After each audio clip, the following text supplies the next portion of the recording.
You're talking to me. We need to spread it out. There we go. 2 and 2. Okay. Smile behind your mask. Yeah. Perfect. Thank you. Thank you, Senator. My paper up there. Oh, here's my pocket.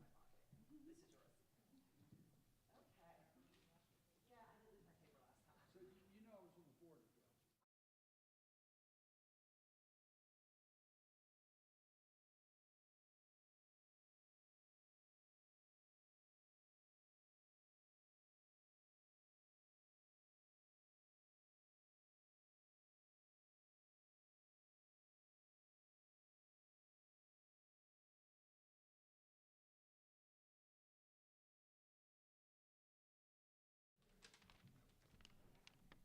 And Senator Cardin, you can choose when you do your remarks, you can come to the podium, or you can do it from your seat.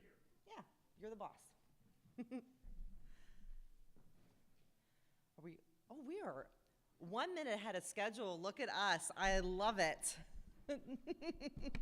Should we wait till exactly 7:30 to get started? Maybe. No, we're good? Okay. Wonderful. Good evening, everybody. My name is Malia Cromer, and I'm the director of the Sarah T. Hughes Center for Politics here at Goucher College. Welcome to the Hyman Forum of the Athenaeum for tonight's Conversations at the Hughes Center, featuring Senator Ben Cardin. This event is co-sponsored by the Maryland League of Conservation Voters Education Fund, making this our second co-sponsored event of the year. We really ought to make a habit out of it. Our shared values on environmental sustainability and promoting educational opportunities makes us natural partners, pun intended. Senator Cardin, we are thrilled you've made time in your schedule to join us. Our president, Kent Devereaux, sends his regrets. A prior commitment is keeping him from being here tonight. Before I turn it over to Kim Coble, the executive director of the Maryland League of Conservation Voters, who will provide some additional details and context for tonight's event, I want to recognize our 3 student moderators, Celeste, Dariana, and Kaya. Thank you so much. You're outstanding. Oh. And this is the Goucher Nice we always hear so much about and I love. And thank you so much to my political science and environmental studies majors and every other Goucher student who came tonight. You're wonderful too. Thank you. You make my job wonderful. And I want to give a special shout out to our neighbors from Edenwald. Thank you so much for coming tonight. We love to have you here. So thanks everyone. And now, Kim Coble.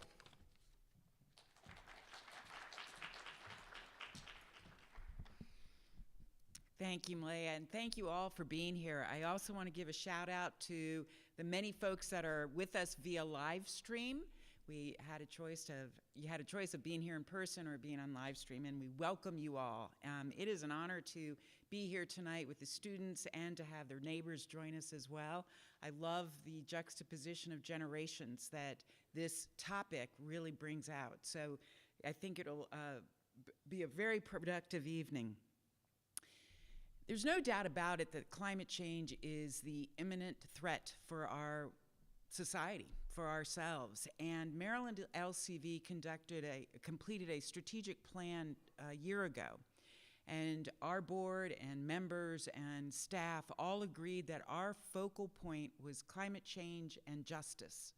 And we've been working very hard to work at the nexus of those 2 topics, using all the tools that we bring to the table.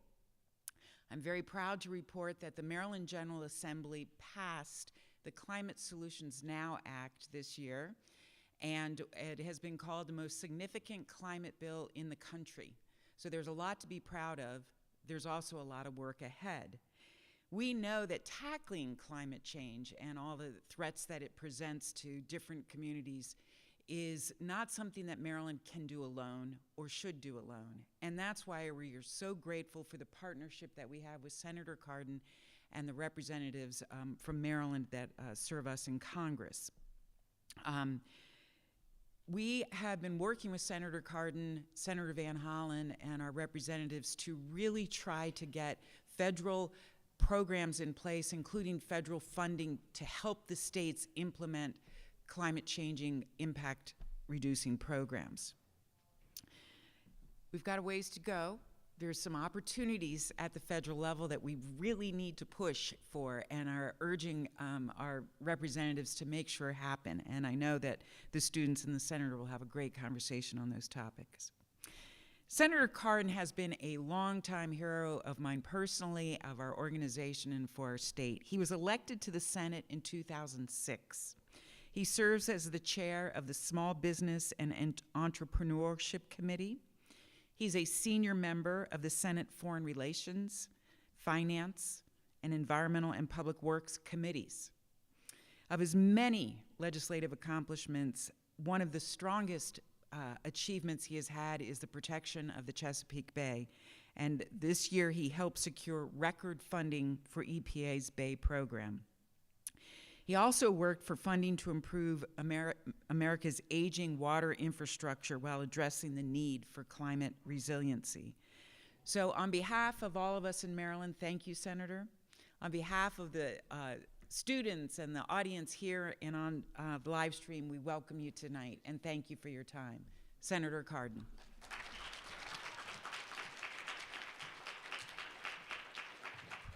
Well, to Ken Coble, first of all, thank you very much. I was really looking forward to tonight because you got two great organizations that are sponsoring tonight. The League of Conservation Voters, one of my favorite groups. Let me just give you one quick example of how important their work has been.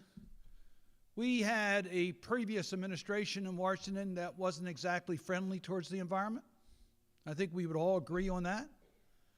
And yet, in Congress, we were able to move forward with an environmental agenda. Kim mentioned the Chesapeake Bay. The Trump administration zeroed out the program for the Chesapeake Bay. The Republicans controlled the Congress. And we were able not only to save the Chesapeake Bay, but to get more money put into the Chesapeake Bay. League of Conservation Voters were there on the front line to make that a reality, and we had Democrats and Republicans recognizing the importance of the Chesapeake Bay and getting that done. That's what involvement in our political system can mean. You can bring about positive change by your engagement. And Dr. Cromer, now we're here at Goucher. As you know, one of my favorite places. I served on the Board of Trustees here for many years. I'm a proud, I didn't pay for my academic degree. I got an honorary degree here. It was a real bargain, but I cherish that recognition by Goucher because it's such a great institution. And the Sarah T. Hughes School for Politics is just an extension of Goucher's engagement in our community. So we thank you very much for what you do to be sensitive to the type of changes we need in our community. So I'm really looking forward to this discussion. And Edenwald's one of my favorite groups also, so I have all my friends here. This is a good place to be. I want to talk a little bit about the issues in Congress on the environment, then we're going to have a discussion here, and we're going to keep this, I hope, lively today. I'm very fortunate to serve on the committee that has jurisdiction over our environment, the Environment and Public Works Committee. I chair the subcommittee on infrastructure. I say that because we've already passed one bill in Congress, the bipartisan infrastructure bill, that was a significant investment in our environment and climate change. And we're going to talk about that tonight. We also have a budget that's been submitted by President Biden that moves us a lot further along in regards to our environmental commitments. And then we have a bill that passed the House, known as the Build Back Better Act, that we have in the Senate, that we need to get more interest in because we can't quite get that across the finish line, and we're still working on that. We're not giving up on it, which is very important for our environment. So we're going to have a chance to talk about what is actively engaged today. And I'll just tell you this one story as to how important it is. How many of you have watched the Netflix series by President Obama on national parks? That's why this night is important. As you see, by preserving our environment, what it means to the beauty of our planet, the health of our planet, to the health of us. The stakes could not be higher, and we need your engagement. So I am so pleased that you are taking the time to be here tonight so we can have this conversation. And I can go over some of the issues that we've been working on to try to get passed. And I hope during this exchange you'll learn more about how you can help and get engaged. Because one of the challenges we have is that we got to connect the dots. Why it's important for us to recycle. Why it's important for us to reduce our carbon footprint. Why it's important for us to invest in clean water and clean air. We need to be able to connect the dots so everyone recognizes that they're invested in what we do here to protect our future. And if we can do that, we have popular support for these programs. We need to make them higher visible issues for action. If we can do that, we're going to succeed. And we'll have a lot more stories about success, as you see in the National Park series that's on Netflix. With that, we're going to start a discussion. I understand that you picked 3 very friendly students to ask me questions. We've gone into your background, so it looks like it's safe for me to be here tonight. So let us get into that discussion. Again, thank you all for being here, and I look forward to this evening.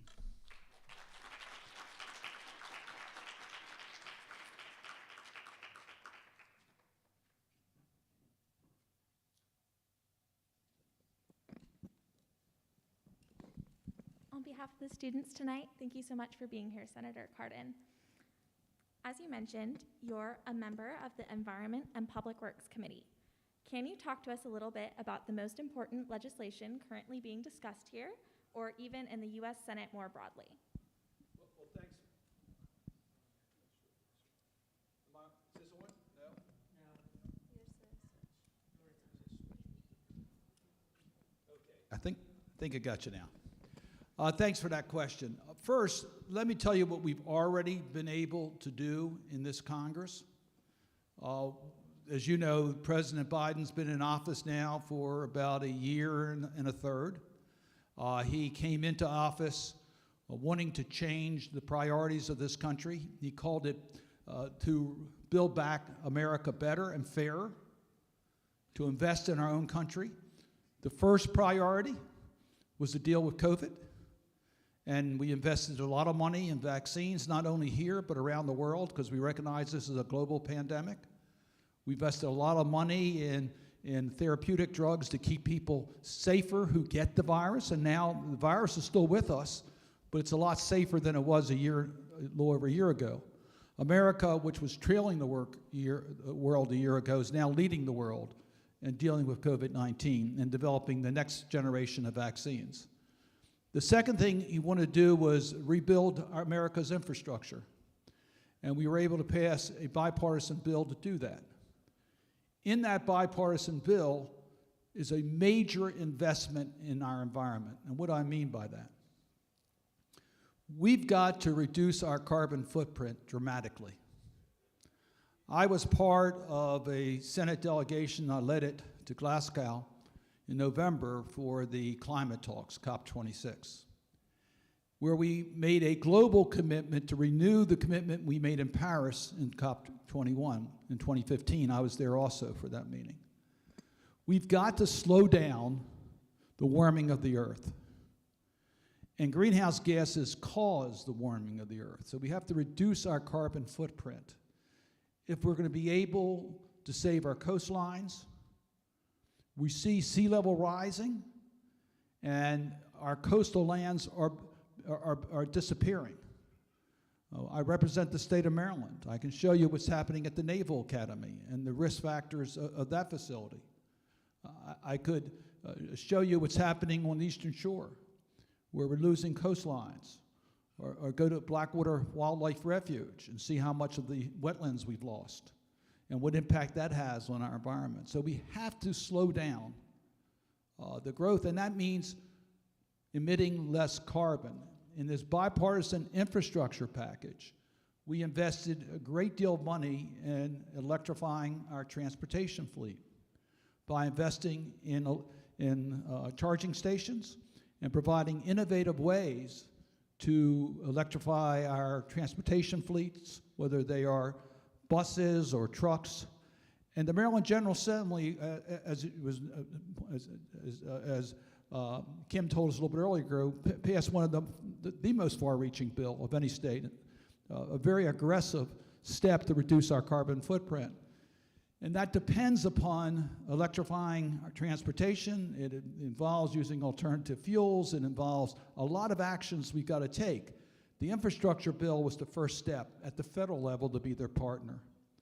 So that was included in that. There's a couple other things that were important in that bill for environmental justice, and one of you already mentioned one of those, and that is transit. We invested a lot in transit because transit is a much more efficient way for people to travel. I just got back from Japan, and Tokyo, city of 40 million population, a city. Japan's the size of California, and Tokyo is the population of California. They could not possibly get around on cars. They're using transit systems. Their trains are the most efficient I've ever been on in my life. We've got to invest more in public transit. And in this bill, we provided substantial investment in public transit. Part of that is to bring back to Baltimore the Red Line. And we'll talk maybe a little bit more about that later on, with the steps that we took to make that a reality. But we also dealt with environmental justice, because one of the things we're going to talk about is that our environment, the poor state of our environment, it's not equal to all communities. It's those that are in low income, those that cannot escape the risk factors that are most at risk. And they've also been the most disadvantaged by our transportation system. Look at the Mulberry-Franklin corridor in Baltimore City, a highway that goes nowhere but does divide a community. We have money in this program to reconnect communities that have been divided. These are environmental justice issues. So we've already done a substantial down payment, but there was a third priority for President Biden. In addition to dealing with COVID, in addition to rebuilding our infrastructure, our roads, our bridges, our water systems, our broadband, it was also to invest in our people. And a large part of that is on the climate side. And the bill passed the House of Representatives, is now in the Senate, would be the largest single investment ever on the climate agenda, over $500 billion. And we are considering that bill in the Senate today, and we go over a lot of the specifics, but invest in clean energy, it invests in clean transportation alternatives, it invests in carbon sequestration to actually put a price on carbon. It deals with methane gas to reduce methane gas, and we can talk about all these different components because we need to get that bill to the finish line. So a lot has already happened, and we have a lot more work we need to do. National polling and statewide polling conducted by the Goucher College Poll has consistently shown that people both believe that climate change is happening and is caused by human activity. But climate issues don't often make the page news. How can leaders like you forefront the issues of climate change and environmental issues more broadly? This is a very important question. As I mentioned earlier, we got to connect the dots to what's happening. In my lifetime, till about 4 or 5 years ago, we never had a flood in Ellicott City, Maryland, that was caused by sudden rainfall. We've had flooding before. Over a long period of time, the water banks rose and we had flooding. But we never had the immediate flood circumstances. And we call it a 100-year flood. We expect that there will be every 100 years a flood in Ellicott City. Within a period of 20 months, we had 2 100-year floods, both caused by sudden downpour that could not be handled because of the runoff and the size of the water flow coming out of the river, causing significant damage and a loss of life in Ellicott City, Maryland. That happened because of climate change. That happened because of our carbon footprint. You gotta connect the dots. You gotta explain to people that this affects their life, their health. We have a lot of families in our community whose children are suffering from asthma. We have a lot of parents who lose time from work because they have to stay home with their children because of asthma. That's because of dirty air. We can get cleaner air. We got to connect the dots as to how this affects people's lives. People are spending a lot of money at the pump these days for gasoline. It's going to be now over $4 a gallon again because the holiday is over. It's an expensive way. And we subsidize that a lot also, by the way. Electric vehicles are a lot more efficient to operate. You can save money. So we got to connect the dots. What we're doing is not going to cost you, it's going to save you money, it's going to help your health, and it's going to prevent these tragedies from occurring. Got a lot of people love their homes in Ocean City, Maryland. They love going there. They like to see a beach there, and they like having a waterfront property, but they don't want to be in the water. If we don't do something about it, that barrier island will disappear. That's not hypothetical. Look what scientists are telling us. So we got to connect the dots. The other part is that we can change the course here. We can make a difference. We had the opportunity to do that by doing just simple things. We're not asking you to give up your standard of living. We want you to improve your standard of living. But let's stop our carbon footprint. Let's reduce it dramatically. We can, and be happier. So that's what we have to do, the urgency of it. The failure could literally be the failure of our climate, our entire environment. Success is making a modest commitment to invest aggressively in a cleaner environment. So that's what we have to do. We have to make it a much more urgent issue. But you're right, overwhelming public opinion supports what we're doing. We just have to make it a more important issue. And I would say one more thing on this. And it's maybe a little bit unusual for me to say this. In Maryland, this has always been a nonpartisan, bipartisan issue. We don't have to draw lines down the partisan division on the climate. It's something that should unify us, what we're doing. So as we try to get more support, let's not make it necessarily a partisan issue. Let's reach out and recognize that in this state of Maryland, we were able to get the Chesapeake Bay program as aggressively as we have because we've always had bipartisan support for the program. We've got to look at the Maryland model and make that the national model. What scientific evidence has been the most compelling in informing your broader view on climate and the environment? I think there's a lot of things that are out there that you can't deny. Where the planet's warming, we know that. We can look at the annual numbers. Sea level is rising. We can look at that also. I had a chance one time to be in Greenland to see the glaciers up close and personal, and see the difference in 1 year on how the glaciers have been evaporating because of climate change. So you can see it. It's not just something it's not theoretical. We can see this. I've been on the Eastern Shore, and I know where the coastline used to be and where it is today. We can see that. Just in a matter of a few years, you can see a dramatic difference.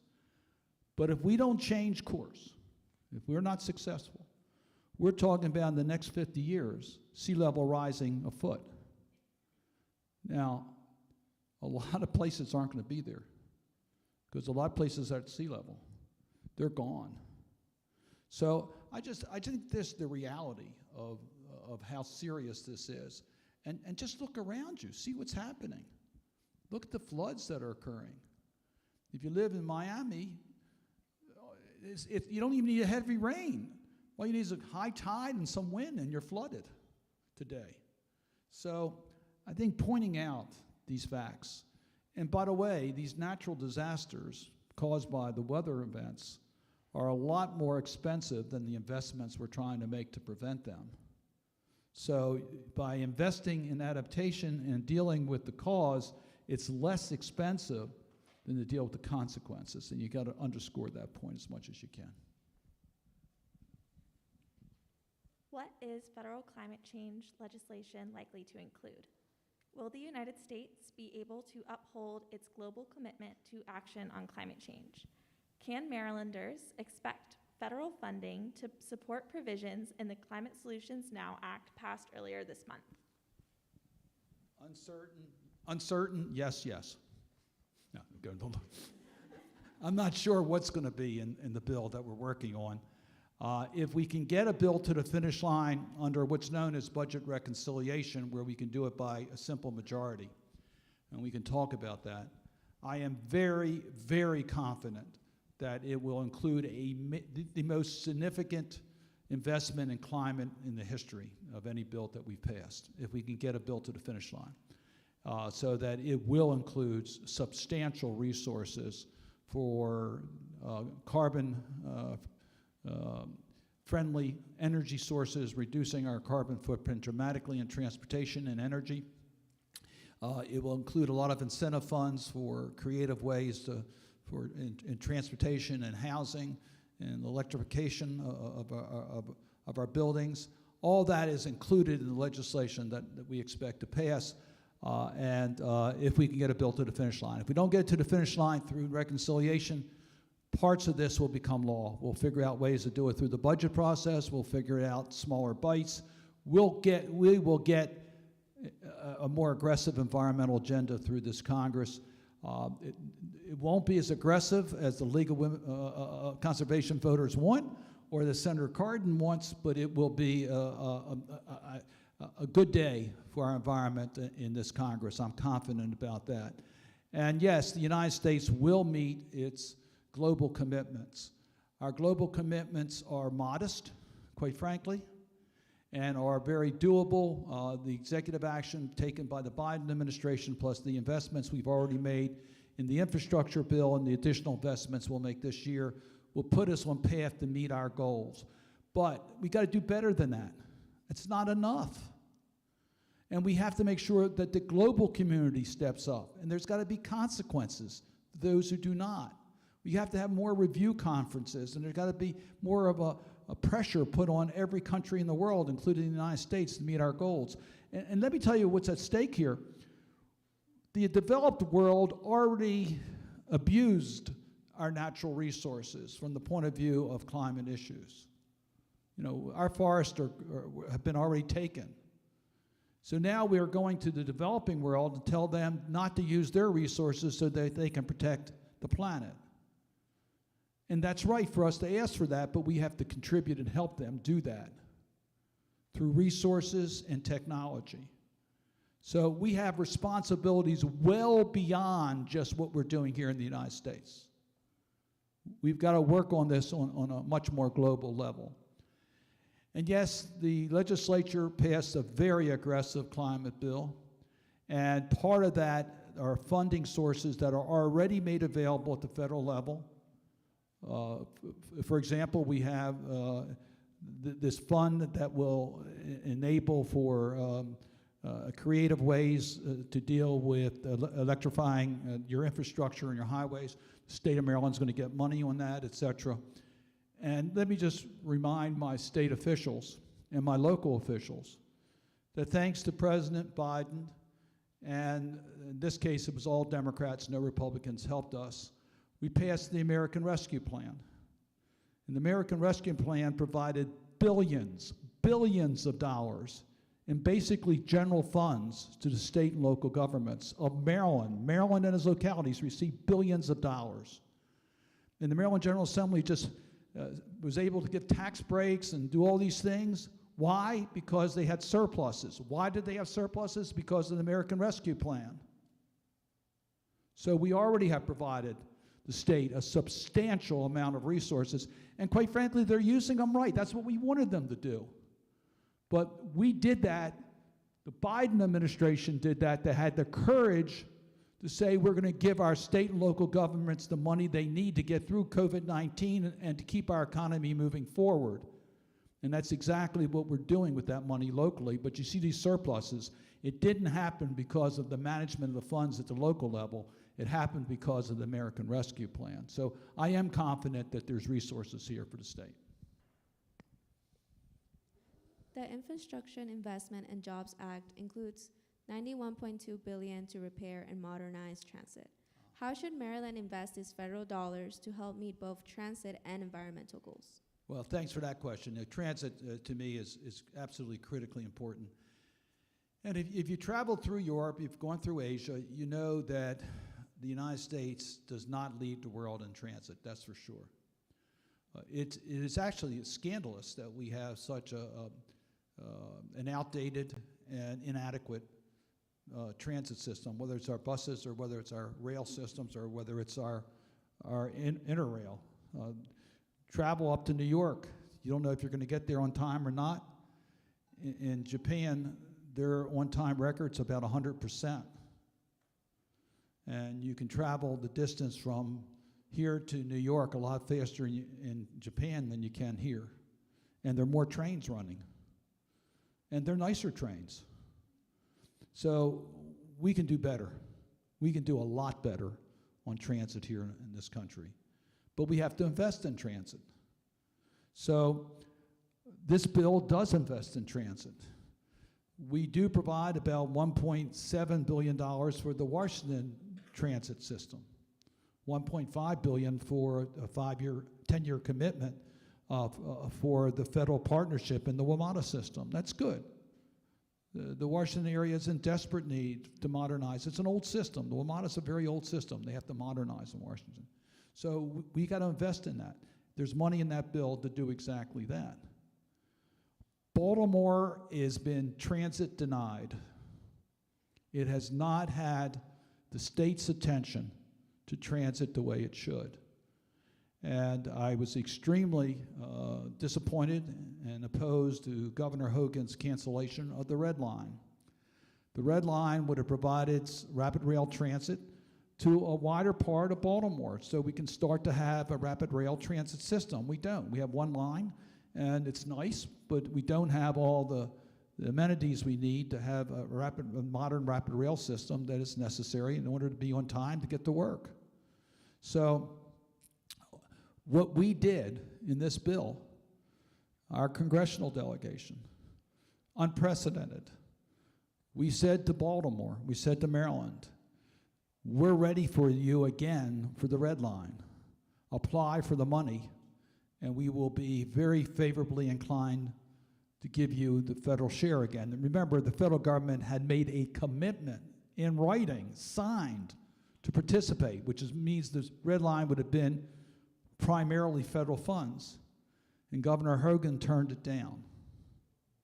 So we want to get that back on track again, and we're working very hard. And by the way, there's a lot more transit in our state that we're dealing with. Mayor Scott's got the east-west corridor issue, which we're supporting. We have transit in southern Maryland that we want to get going. It's very difficult to get to the southern part of our state. So we have a lot of transit options that we're looking at for Maryland. The infrastructure bill that passed that you refer to is a major down payment. We got to continue that commitment moving forward. As you know, this year marks the 50th anniversary of the Clean Water Act, one of the most important environmental protections to be enacted.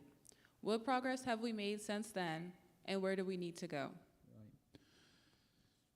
Let me just back up again. These are bills, the Clean Water Act, Clean Air Act, were major environmental bills passed by Congress by bipartisan support. We had Democratic and Republican administrations not only supporting but strengthening these bills over the period of time. So every Congress tried to strengthen these laws, and we were doing that for a time. We ran into a problem under the Trump administration. We had an unfriendly Supreme Court decision to deal with the definition of what is regulated federal waters, navigable waters. And it was mainly a technical ruling by the Supreme Court. It really wasn't a substantive ruling, but it put everything in limbo. And we had a bill to restore the federal regulation of navigable waters under the Obama administration. And it basically restored the law as to how it was being regulated prior to the Supreme Court decision. And President Trump withdrew that rule. Instead, proposed a rule that, quite frankly, would have allowed unregulated waters in the United States.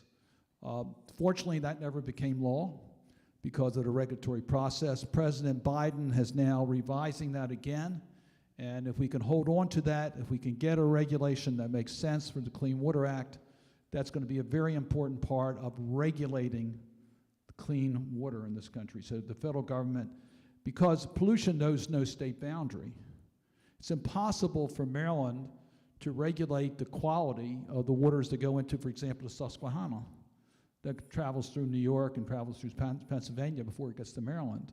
So we need federal regulations for clean water for the tributaries that run into the different waters.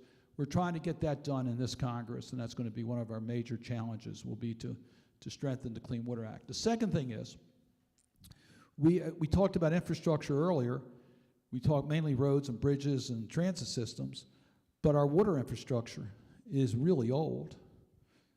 I give the example that Baltimore City had the best water system in the world, 100 years ago. In some respects, we have the same water system today. I'm not kidding you. We have still some wooden pipes that we discovered that transporting water in our communities. And as you know, we have way too much lead that leads to drinking water. By the way, the infrastructure bill is going to get rid of all those lead in the pipes, which is extremely dangerous to younger children. So we need to modernize our water infrastructure, and the bipartisan infrastructure bill put a lot more money into the revolving funds, which is where the federal government partners with the states for treating our waste and providing safe drinking water. We got to improve those bills and provide a lot more money. Lastly, there's a provision that I sponsored with Senator Capito, a Republican from West Virginia, dealing with resiliency. We got to make our pipes, our water infrastructure resilient to climate change, because that's a reality, and they're not today. So these are all things we need to do in order to strengthen the clean water. We're talking about how we treat our waste, how we get safe drinking water, and the quality of the water that is in our community from our own personal health. How do you see the interaction between class, race, and environmental issues? What specifically can lawmakers do to ensure that new environmental policy also addresses issues of equity? It's a great question, but first you have to acknowledge it. Look around and see where most of the smokestacks are located. Who lives in those communities? Take a look at what the temperature is in a low-income row house community in downtown Baltimore on a hot day compared to how much heat you have in a suburban area where you have a lot of trees and you have open space. Understand how individuals in certain communities have no option but transit to get to work. They don't have the other opportunities to deal with this. You need to look at the health risks that so many children suffered because of exposure to lead and what communities they came from. And you'll find in each of these cases, those that have been most detrimentally impacted by our failure to deal with our environment have been poorer people. People live in urban centers. People live in remote rural areas. They have been the ones that have been most directly impacted. And by the way, globally, we have what's known as climate migrants.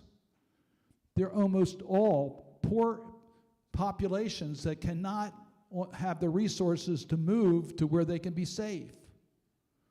So there is a need for environmental justice here. And I really want to applaud President Biden. He's the first president to really take this issue on head on by calling it exactly that we're going to deal with environmental justice on these issues. So, I mentioned the fact that in the infrastructure bill, a bipartisan bill, we got money in there to remove lead from pipes. That's particularly important for low-income families. We got money in there to reconnect communities that were divided by highways. Again, that's basically into the lower income communities. So we're also looking at the siting of brownfield sites. These are reclaimed sites to make sure that we deal with that. We also have a grant program that we hope to get in Build Back Better that will give money for the excessive heat communities as a result of what we've done to where you don't have protective canopies and you have high density living. So there are things we can do for environmental justice, and it needs to be part of our priority programs as we deal with our environmental challenges. It's often framed as if business and environmental interests, like promoting clean energy, are at odds. How do you see the relationship between economic development and environmental protection? Well, sometimes it's counterintuitive, because you look at the political ads and you say, gee, I guess you have to choose between saving the planet or saving my job. And nothing could be further from the truth. Clean energy, for example, creates more jobs than fossil fuels. More jobs. They also, by the way, create better paying jobs. When you look at the solar, wind industry, biofuel industries, they're better jobs than those that are involved in the fossil fuel communities. So you can save jobs and you can expand opportunity. So we have large elements of the business community to understand that. And they are helping us to achieve our goals because they know it's good for their business. McCormick and Company, one of our premier local companies that's international, has been one of the leaders in its footprint, recognizing that it's the right thing to do for our planet, but it's also the right thing to do for its employment. So we recognize that turning to a green economy is going to be really good for our economy. It's going to create more jobs, and it's going to help us. It's interesting, the people who score all these bills won't give us what's known as dynamic scorekeeping. That means giving us credit for the jobs that we're creating. But it's interesting, we do see creeping into these reviews that there's going to be economic growth as a result of what we're doing. So it's good for business. And business leaders understand that. Sometimes they're under pressure from their national groups that want to appear to be very conservative on government action and sometimes do the wrong thing. But they're becoming fewer and fewer. Most of the corporations today recognize that this is good for their business. Last year, you introduced the Zero Emission Nuclear Power Production Credit Act. Can you talk to us a little about your position on nuclear energy as part of a larger energy plan for the country? Well, this has been a very friendly evening where I think we've been mostly in agreement. So how many of you have real concern about nuclear power plants? Okay. You're probably a pretty representative of the population view on this. Do you know how much electricity we generate in Maryland through nuclear power? 42%. That was close, 40 or 42%. So we get 40% of our electricity today through nuclear. Do you know how much carbon, the net carbon production is on nuclear? It's close to zero. It's close to carbon neutral source of revenue, so it does not add to climate change issue. We have an old nuclear reactor in Maryland. We have actually a couple at Culver Cliffs. It's reaching the end of its useful life, which means what happens next? If we close it down, we got to make up for that energy somehow. And the most popular fuel sources for electricity today are fossil-based, which means the carbon footprint would go up pretty dramatically. We don't have enough renewables, and they're not in the right locations for transmission, et cetera, and we don't have the infrastructure in place. So at least in the short term, we would have to be using a fossil fuel base. So if we don't have nuclear, it will be worse for our climate agenda. But nuclear raises two other major issues. One is a safety issue, and the other is nuclear waste. Both have caused a great deal of concern. The nuclear waste is there forever, at least in our lifetime. We're not going to get rid of it. And it has to be stored in a way that it can never be opened or contaminated in order to protect it from causing radioactivity in our community. And we're always worried about a nuclear accident. It can happen. We had 3 Mile Island that was not far from here that could have been a catastrophe. And of course, we know what happened at Chernobyl. We know what happened in Japan. These are risk factors that we have to work with. So the current nuclear fleet is essential for the power it provides. The next generation, which is not here yet, there are some small modulars that are available, are much, much safer and do not have the same nuclear waste problems. So the next generation of nuclear power, we think, can be a lot safer, less controversial, and can replace a lot of the older reactors we currently have. Last question, and then I'll give you the answer. What type of tax subsidies do we give to, let's say, fossil fuel industry? You think it's high? Let's just do it by mouth. Do you think we give them a lot of public subsidies? On a scale of 1 to 10, where do you think it ranks? 9. That's a pretty good guess. We'll stick with that. Let's use 9 for the fossil fuel industry. How much do we give to the renewable fuel industry? On a scale 4? I would say 3.5, but okay, we'll take a 4. What do we give the nuclear industry? 0. They don't get any subsidies. So if you're talking about having a level playing field, we do not have a level playing field with nuclear today.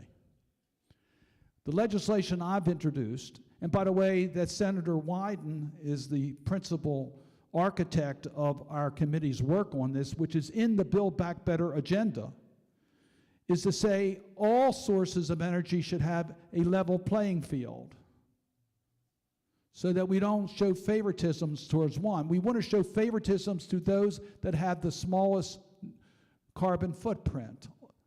So we have a transition period, but we provide a production tax credit to nuclear comparable to what we do for renewables so that they can invest in keeping their nuclear reactors updated and transition to the next generation of nuclear power, which is going to become absolutely essential. I'm the lead sponsor on that, and it is, believe it or not controversial in the Congress. It has basically universal support right now, and I recognize there is public opposition to it. I recognize nuclear brings out legitimate concerns. I am very proud that the Nuclear Regulatory Commission is located in Maryland, and I try to give them the resources they need to keep us safe. That's their principal objective.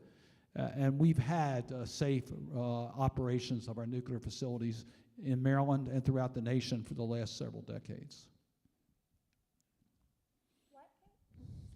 What can colleges and universities do to help bolster some of the federal climate change initiatives? What types of programs, curricula, or student activities would be the most helpful? All right, we need more experts. Therefore, I hope you have programs in environment so people can go into careers. We need you. We need more people who are going to understand the challenges we have in biology and chemistry and environmental science. Again, if you watch the Obama special on national parks, you know that we have saved a lot of species around the world. That's because there are dedicated, trained people who understand the needs of these species and have developed a formula to save diversity in this world, which is going to be good not only for beauty and for our responsibilities of future generations, but also helps us have a healthier planet for ourselves. So we need people that are trained in this field, that are willing to go in and understand and can help us give the scientific answers to what we need to do. We also need people who are engaged in making policy that will make that happen. You don't have to be a senator to help make policy. Join the League of Conservation Voters and you can help make policy. So there's ways that you can get engaged in helping us develop the right policies. So I hope that it gets you interested to say, what can I do? Maybe it will be to preserve a park. Maybe it will be to crusade for stronger renewables in our community. Maybe it will be to help educate what you can do to save the Chesapeake Bay by developing ways to minimize runoff or to deal with the pollution issues on the Susquehanna River, dealing with the Conowingo Dam. You name it. There's a lot of different projects you can get involved with to help save our environment, to give back. So I hope that your experiences here at Goucher or any university or college around the nation is one in which you realize how fortunate you are to be here. You're getting the best education in the world. You're getting opportunities that only a fraction of the people in the world will ever be able to benefit from. But with that, I think, comes responsibility. Your first responsibility is to your family and yourself. We recognize that. So do what makes you happy and make sure you can take care of your family. But each of you also have a responsibility to help our world moving forward. So whether it's to end the type of war we see in Ukraine and to preserve democracy and human rights, or to speak out on behalf of people that are not being treated fairly in our own community, or helping to save our planet, you have a special opportunity, and I think a special responsibility because of what you've been given by being students here at Goucher. And now you know why he's my personal hero. I'd like to thank Senator Cardin. And before I lose you, I have one closing question for you. Let me just follow up and say that the Senator has emphasized the importance, the responsibility, the opportunity for you to engage in your future. And Maryland League of Conservation Voters would love to be your partner in that process if that works for you. And we have some information out. Grab it. Come engaged. We are a group that works at the nexus of politics and the environment, believing that that's where real change happens. That's where policies get developed. That's where people are held accountable. Senator Cardin is a fabulous representative when it comes to, when it comes to everything, but in particular when it comes to the conservation issues. And it's been an honor to be able to work with him over the years. We invite you to be one of our partners in that process as well. Maryland has a statewide election in November. Every statewide office is up for election. Every member of the Maryland General Assembly and many of our local elected officials are up. So this is a key election for Maryland. Contact us, check our website out. We're working on it. We want great conservation people elected. Can't do it without you, so please engage. So Senator, in closing, and again, deep gratitude for your work and your leadership and your commitment. I think, I don't know if this is personal therapy question or if it's beyond that, but this is hard work and it gets discouraging. It gets difficult when the opposition is as tough as it is. And I know you see this in Congress when there's so much partisanship, even when there's war around the world. So what gives you the energy each day to fight it? What gives you hope that we can beat it? And what gives you inspiration to keep coming at it? When I was growing up, it was not safe to go into the inner harbor of Baltimore, not because of physical violence, because the water was so polluted that we didn't want to get anywhere near that water. Nothing could live in that water in downtown Baltimore in those days. It was in horrible, horrible shape.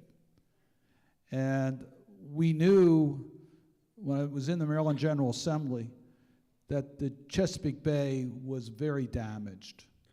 And scientists told us that because of the way the Chesapeake Bay flushes itself and the fact that we've lost most of our oysters, it was going to be a very tough to reclaim the Chesapeake Bay.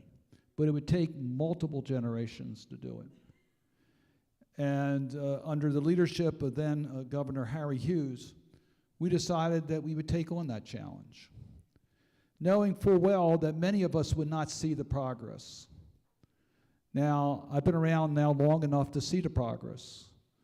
And when I take my walks on the weekend with my wife and we see people fishing in the inner harbor and kayaking in the inner harbor, and we see people swimming at beaches that used to be closed, that you couldn't go on because of the pollution that was there, and we see the health of the rockfish and the crabs coming back. We see oysters starting to grow again in the Chesapeake Bay in significant numbers, not like it's historical numbers, but we have significant numbers. We did that. And it does take a long time and a continuous commitment. You can't, it's not going to give you instant gratification. It's going to take time.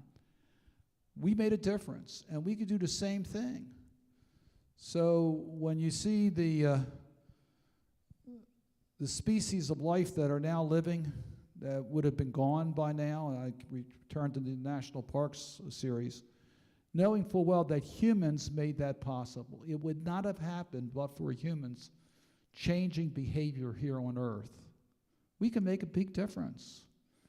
And you got to recognize that you're going to be taking small steps, but collectively will make a big difference. And there'll be setbacks, make no mistake about it. There'll be very disappointing days. But that's how life is. But, as Martin Luther King says, in the arc of the moral universe bends towards justice. I think the environment will bend in the right direction, but there'll be a lot of detours taken along the way. Don't give up. We can't afford to.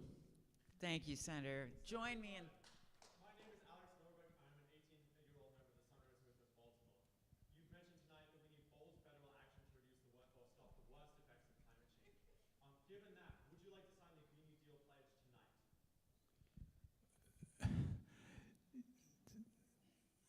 The Green New Deal,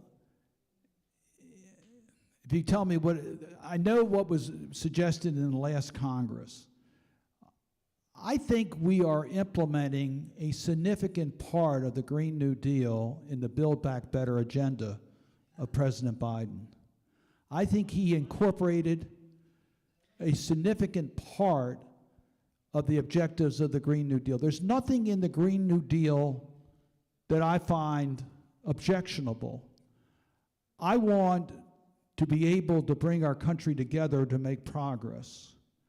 And I think we've been able to do that under President Biden's leadership. I applaud the House for the passage of the Build Back Better Act. I wish we could do the same in the Senate. Our rules are different in the Senate, so we have to figure out a way to get that done. I think that's the path to take. I don't want to divide our country. I want to make progress. The Green New Deal, the Green New Deal, I said the Green New Deal, there's nothing in there I find objectionable. The question is, how do you get to the path to get these things done? Join me in thanking Senator Cardin.